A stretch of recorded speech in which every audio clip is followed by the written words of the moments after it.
But why don't we move on to the divisiveness that we're seeing in Congress? Because it turns out that we are in for yet another government shutdown. There is ongoing gridlock in Congress. And Lindy, you've got all the details. Share them with us. Absolutely. Actually, when we first discussed this topic, I thought things would, resolve itself quickly. But unfortunately, things have escalated. Connor, can we show the? Yes, exactly. So I just wanted to describe what's going on here. Democrats have chosen to essentially vote for a shutdown. Why? Because Republicans proposed a clean, continuing resolution which basically maintains spending.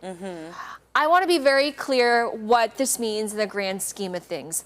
Spending skyrocketed during the pandemic years. We were spending like drunken sailors, spending money that we definitely did not have, running up the bill. We have about $33 trillion of debt.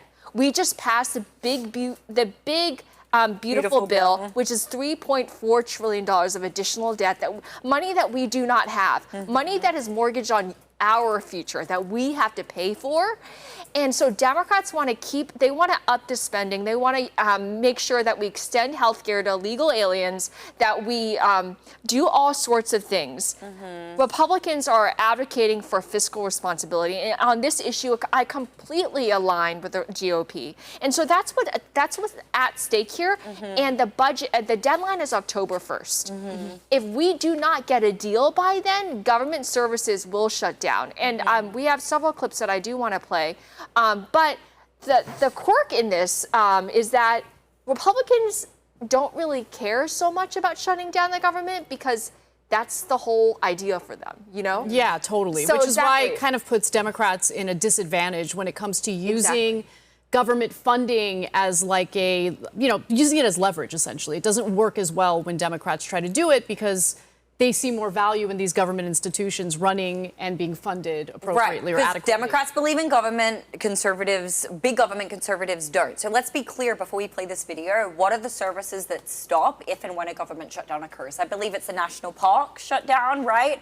What else happens if a government triage. shutdown? So it's like a gradation. Like as time goes by, more and more services get shut down. But yes, it would start with auxiliary services like that. Not life-dependent services. Right. But can we please play actually the Mike Johnson clip on illegal?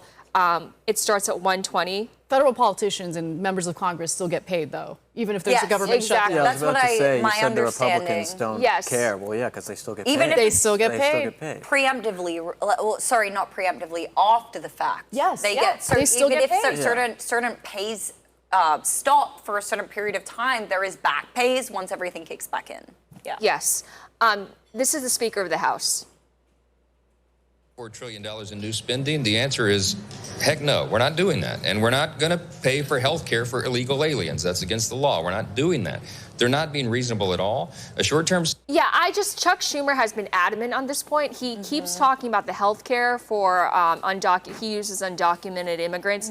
We cannot afford to pay for health care for illegals. We just can't. I'm sorry. That's just something that I cannot abide. We have millions of Americans who are homeless, who are suffering. We should be taking care of them first. Including veterans.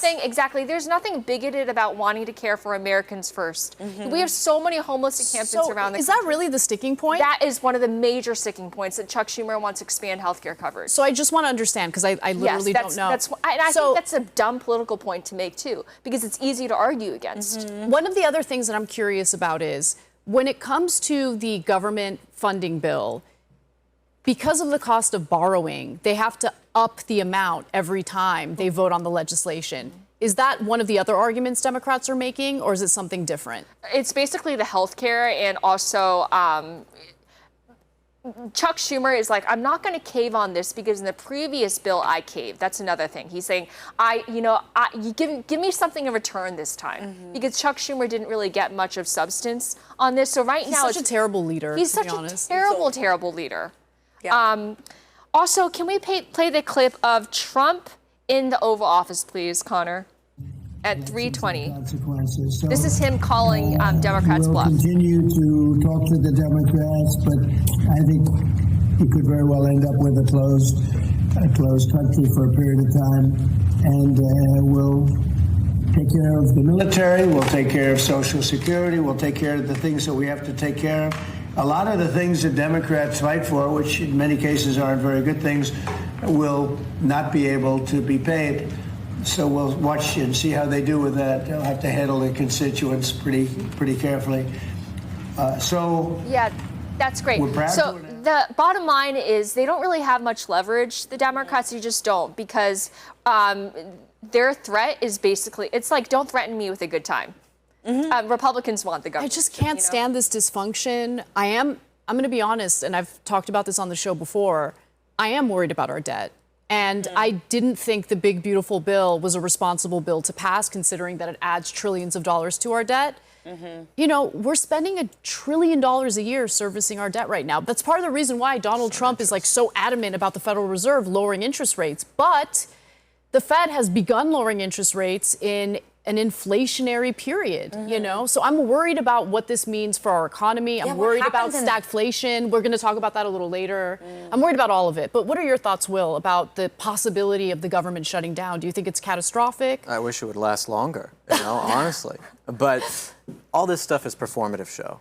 I mean, these people coming on and doing this, they're playing around with people's lives, people's jobs, their livelihoods, their families. And it's like, just so they can go on CNN and talk about it. And they go and they argue in Congress and they're all out to dinner together with the same lobbyists. And it's like, it's the uniparty theater. Yeah, you guys That's don't what give I a see shit this about as. any Yeah, of and us. this is something that people might not know, but for the conservatives, and I am such a fiscal conservative, like the hardcore, and I'm with you so much on the debt. Like, I want to hug you. I agree with you so much. I do want to say, though, on the Republicans wanting to shut down the government, I think a lot of them don't realize it actually costs us more to shut it down. Yes. You have to pay everyone back. Yes. And then you pay people overtime.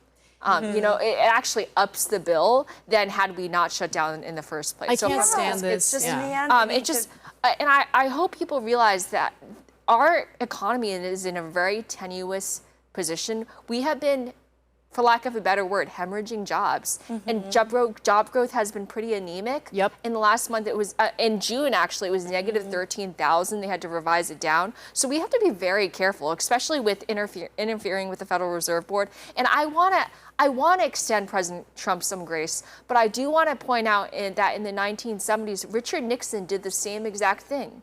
And that's why the 1970s, we saw those gas lines, the people waiting for hours trying to get some gas because of stagflation and everything. It's because when government officials interfere with the direction of interest rates, cataclysmic economic conditions ensue. It's always like that. We saw this in Turkey. We saw this in Europe. We saw this in Argentina. It's around. It's the same story over and over again. They all have central banks, and this is what it does. The Federal Reserve is just a central bank that prints money for whenever it wants it. Okay, I totally agree. I mean, the Federal Reserve, I mean, look, on one hand, I will admit that the Federal Reserve at this current moment is in a really tough spot because high interest rates is crushing the country because of how much debt we have.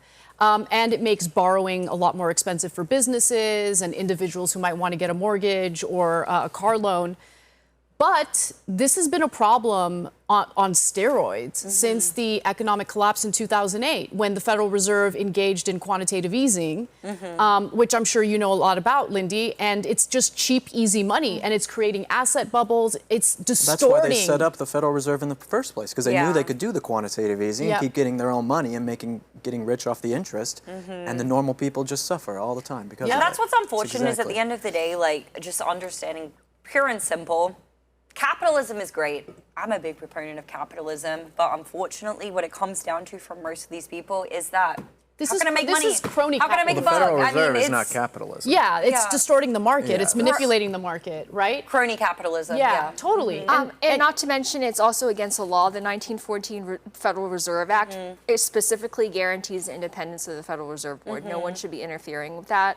And also, you know, investors are seeing it as well. You know, I'm actually almost bracing myself for a stock market correction because the price of gold has been skyrocketing. And you know when that happens? It's because when investors realize that something's not right. Yes. So they put their money in hard intangible assets. Exactly. In case everything goes to shit, that they have some also, type of there's physical another reserve. Thing. I want to be very clear that I'm viscerally opposed to communism.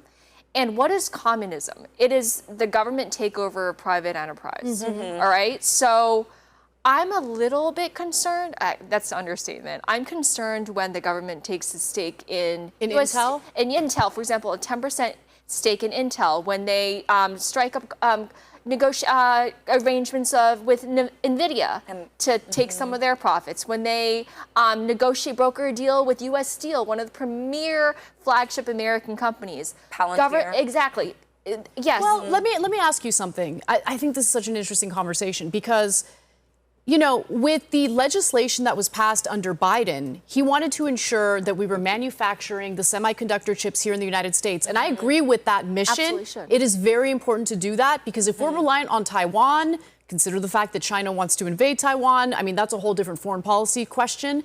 But it kind of puts us in a vulnerable position because those semiconductor chips are incredibly important. Now, under Biden's legislation, us taxpayers would essentially give grants, like our money would go to private industry to encourage them to manufacture chips here. I actually like what Trump did, because what Trump did is he's like, no, there's no giving money to you.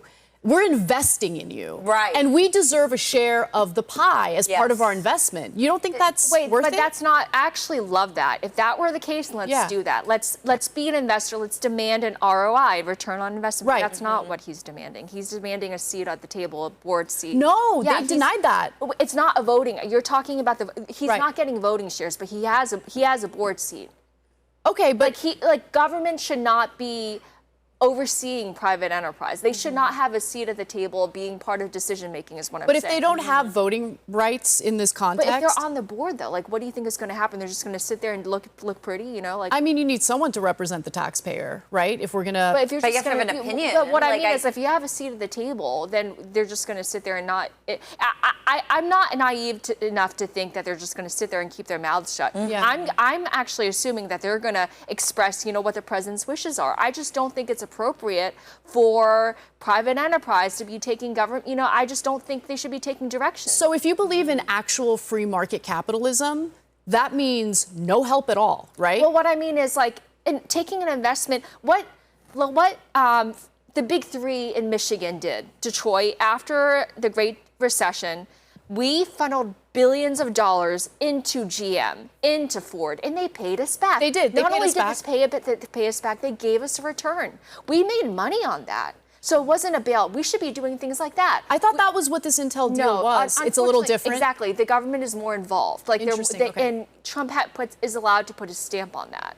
So that's what concerns me a little bit. We shouldn't be doing any government takeovers. Investment is a different story. We should be doing that. We should be support because you better believe China's doing that. They're pouring money into their industries. They are. That's exactly. right. But I just don't think that government officials should be sitting on any sort of leadership panel or whatever. Okay, that's fair. I actually agree with you on that. Yeah. And this is a continuing conversation that we've been having is like there's certain things that you can encourage or discourage in the general marketplace of ideas versus mandating legally and being able to have a definitive say at the end of the day. And if we can start to be in a little bit of lockstep so far as who is the real enemy, aka people who want to commit political violence, people who want our governments to be owned by foreign agents, okay?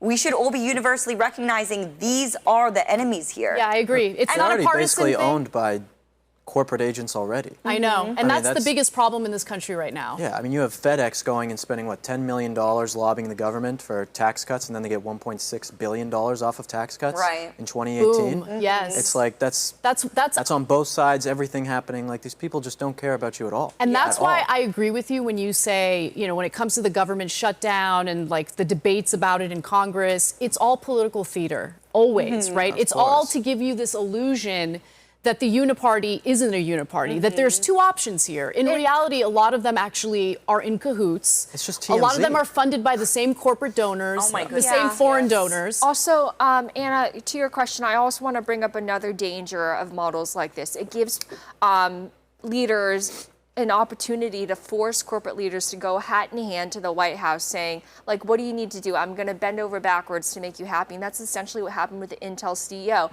Someone accused him of being a spy, having ties with the Chinese Communist Party. So he went hat in hand to the White House saying basically, like, I'll do whatever you want. Interesting. So save this company. I will say one other thing. I believe 2022 was the last time this happened, but Intel instead of investing in their own company, decided to take their profits and do corporate stock buybacks and artificially inflate the value of their shares. There needs to be some regulation against that, okay? Because if you're failing your own company, you shouldn't have to rely on a bailout or the government coming in to help you out. Oh my gosh, amen, effing men, because you know what other company did that? Boeing, and then we ended up with defunct planes. Boeing was notorious for doing that, and now we can't even have, you know, planes that don't have bullets flying out of them in the middle of a flight.